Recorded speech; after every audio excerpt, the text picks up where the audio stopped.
Welcome back to Fantasy Hockey Picks and Bets on Mayo Media Network. I'm your host, Jake Hahn, taking a look at a very light three-game slate in the NHL for Monday. Not as much to pick from for our bets and our DraftKings plays, but we can really key in on these games, try to find some value, try to find some sneaky DraftKings plays as well. And at the end, maybe take a look at some season-long fantasy guys that could help you out for this week if you need some streamers. Before I get started, remember to like the show, subscribe to the channel as well. Check out all the great content across Mayo Media Network and sub to the newsletter while you're at it. There's some great info in there as well. So let's get into this three-game card, kick things off.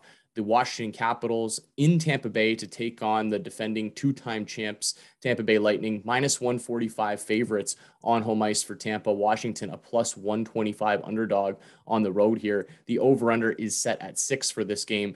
The Caps are 5-0-3 on the season, still yet to lose a game in regulation on the year. They did need a couple of late goals to beat the Yotes 2-0 on Friday, so that one was a bit sweaty if you were like myself and you had a Caps puck line ticket. But Alex Ovechkin, he is just so money at hitting that empty net. He hits it with about 13 seconds to go from his own end of the ice. It's a legit skill. I'm not knocking the guy for his empty net prowess. I think it's a very, very legit skill, because if you've bet this sport long enough and you're sweating those puck lines, that not a lot of guys can hit that empty net. Yeah, there's a lot of guys in the league that will miss those empty nets, and Ovi is just so good at putting the game away. So thanks to Ovi for that puck line cash on Friday night. And this is the Capitals' next game since then here Monday against Tampa Bay.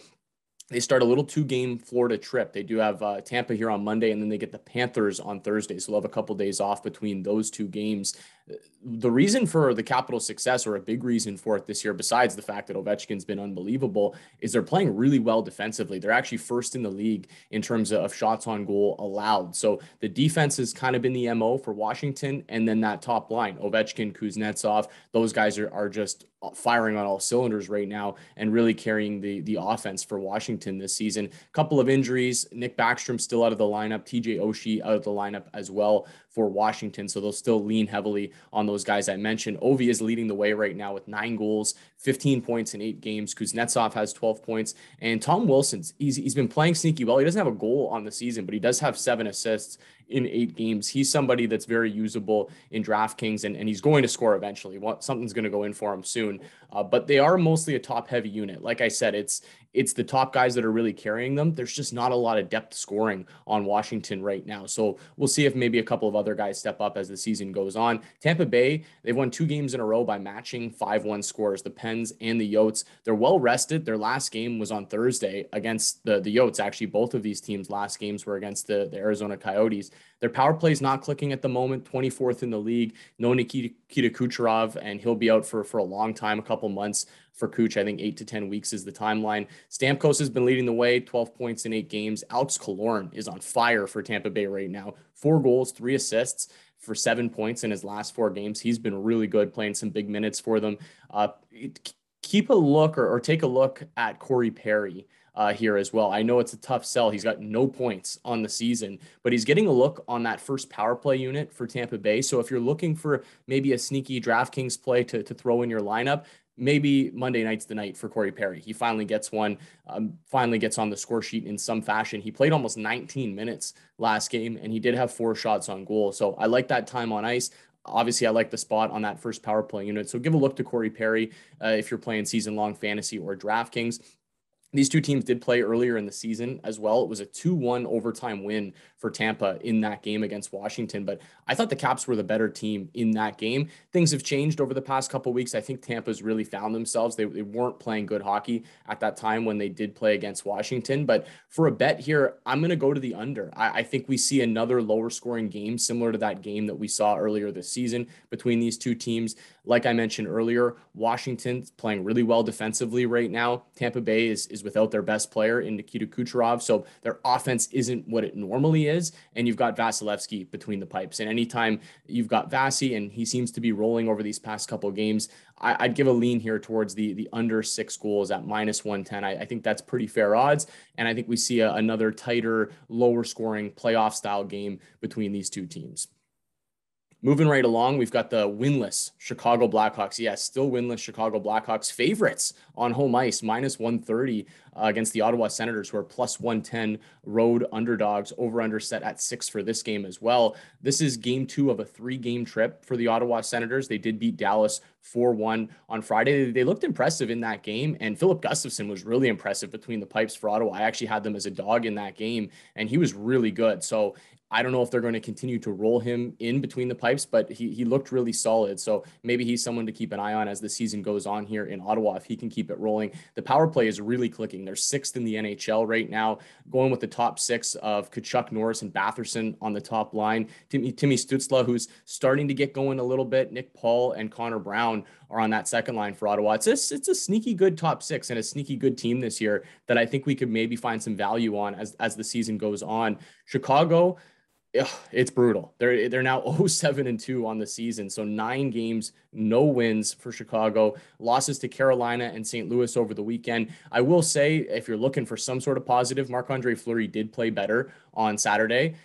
But once again, Chicago was the second best team on the ice. St. Louis was just better than them start to finish. And the 1-0 score probably didn't indicate how well the Blues played in that game and how poorly Chicago played. A lot of that was Marc-Andre Fleury. So again, it's not a full positive, but at least Fleury looked better, and he certainly struggled to start the season. This will be the 3rd game in 4 days for Chicago as well. Not really a great spot. Still have COVID issues, including their best player in Patrick Kane. Tyler Johnson, another top 6 player for Chicago, is now out with a neck injury. So things just continue to get worse for Chicago. And if they don't win this game, I don't know when their next win is going to come, because they've got Carolina on Wednesday, who's rolling, and then they go to Winnipeg on the road on Friday. So those are a couple of tough games later on this week for Chicago.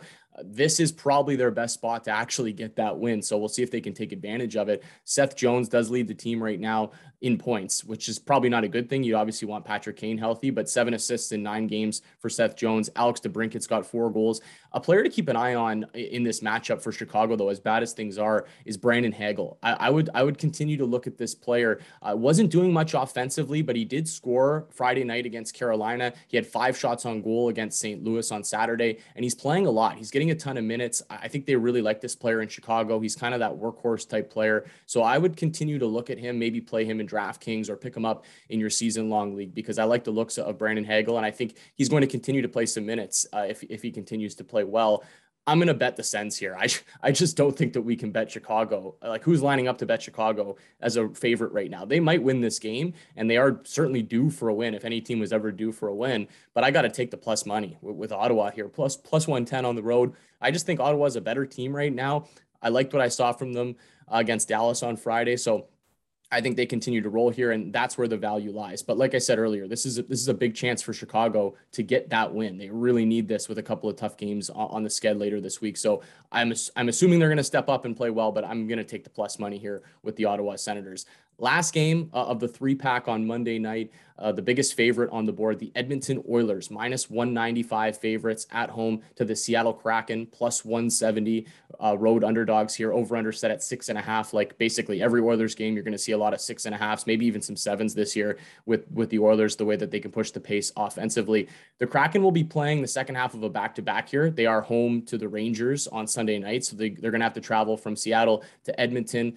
Tricky little spot here for them. I'd expect Chris Driedger to get the call here, because I think Grubauer is getting the start in the Sunday night game. So I would expect Driedger to get the start for the Kraken in this game. They're playing decent on defense. They're actually second in the league in terms of shots on goal allowed, and they're 4th on the penalty kills. So a couple of positives for Seattle there. Brandon Tanev making an early case for the Cy Young, 6 goals, no assists on the season. And he's got that crazy picture with the eyes wide. So I like Brandon Tanev. I don't know if he's going to quite keep up this pace, but I just thought that was funny. 6 goals, no assists on the season. Yanni Gourde, 4 points in 4 games. Jared McCann has 7 points in 8 so far. So it's really tough to play any sort of Kraken players in daily fantasy or even in your season-long fantasy leagues, just because you don't know where the scoring is going to come from. They don't really have that star power up front, but a couple guys are consistently producing here in Gourde and McCann. Oilers are 6-1 on the season, back on track with a 2-1 win against the Canucks on Saturday night. The offense is just outrageous. They're fourth in scoring, first on the power play at 47%. Yeah, 47% on the power play. It's crazy. And they're actually third on the penalty kill as well. So special teams are really good. And Seattle's got the 29th ranked power play. So 29th ranked power play up against the third ranked penalty kill. Not a great matchup there for Seattle either. Looking at the Oilers' top six, I think this will be really important, and we can get into it when we get into DraftKings strategy. Is what do you do with the Oilers on Monday night? Because it's a light card. There's not a lot. There's not a lot of other options out there. So do you play McDavid and Draisaitl and some of the other guys, or do you try to fade them?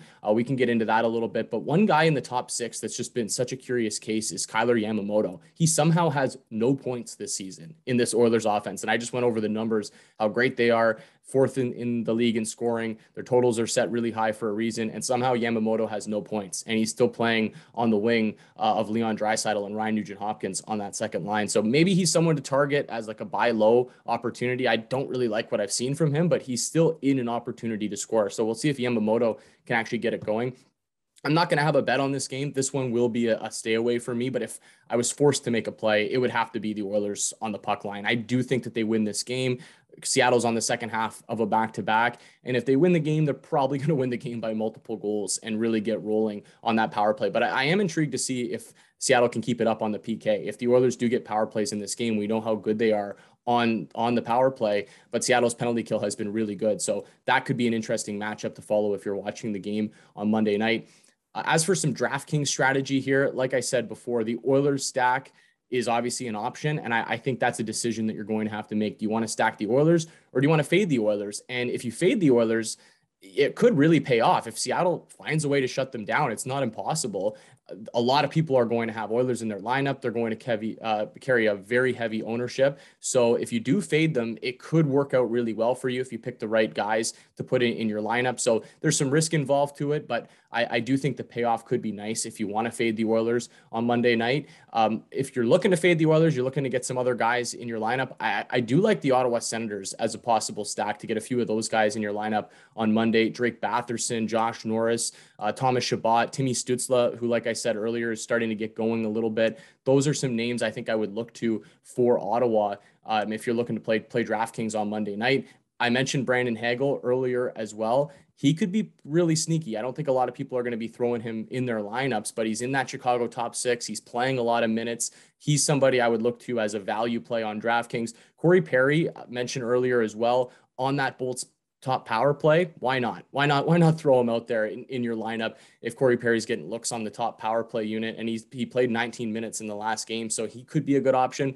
And then the other decision that you're going to have to make on Monday night when making lineups, do you use Alex Ovechkin or do you not use Alex Ovechkin? You should probably use Alex Ovechkin. He's just been money this year in DraftKings, in the NHL in general. He's just been unbelievable. It's pretty hard to make a lineup and not have him in there, just the way that he shoots. He's such a volume shooter, and he's probably going to get a goal, a point, something. Like it's just difficult to have Ovechkin not in your lineup. So again, similar to the conversation with the Oilers, if you want to fade Ovi, a lot of people are going to have him. And if you want to fade the Oilers, a lot of people are going to have them as well. So that would be the angle to play if you are looking to play that.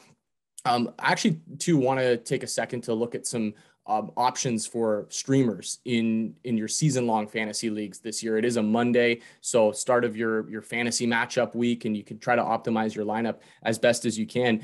Chicago has a great schedule this week. They're Monday, Wednesday, Friday, Sunday, which is basically the perfect fantasy schedule, all the light nights. Nobody wants Blackhawks on their roster, and there's really not a lot of guys that are going to be sitting there available, but Brandon Hagel, I'll mention him again. He's somebody that would certainly be available in your deeper leagues. This could be a week to use him. Tyler Johnson is hurt now, so I don't think he'll really be an option for you unless we get a clean bill of health. The Detroit Red Wings are another team too with a great schedule this week, and you could look at a couple of options here. Robbie Fabry might be available on your waiver wire. Zadina, who I picked up over the weekend, a lot of people gave up on him. He scored a goal. I was at the game Saturday night in Toronto. He scored a pretty nice goal there, so maybe he can get rolling this week. The Nashville Predators also have a great schedule, and I didn't think I was going to be mentioning any of these names in terms of fantasy hockey this year, but Matt Duchene, Ryan Johansson. These guys are kind of playing well right now. Granlund as well, pretty low owned in terms of fantasy across the board. So if you want to go look at some Nashville Predators, this could be a good week to give them a look. Ottawa also has a really good schedule this week. So some of the guys that I mentioned earlier in that top six, there's two of them that are pretty low owned in fantasy. Nick Paul and Connor Brown are a couple guys you can look at this week if you need some Sens on your roster. So to recap the bets, we have the Sens plus 110. We have Washington and Tampa under 6 for minus 110. That's it for me today. Check back tomorrow for another episode. And as always, good luck with your bets and good luck with your lineups.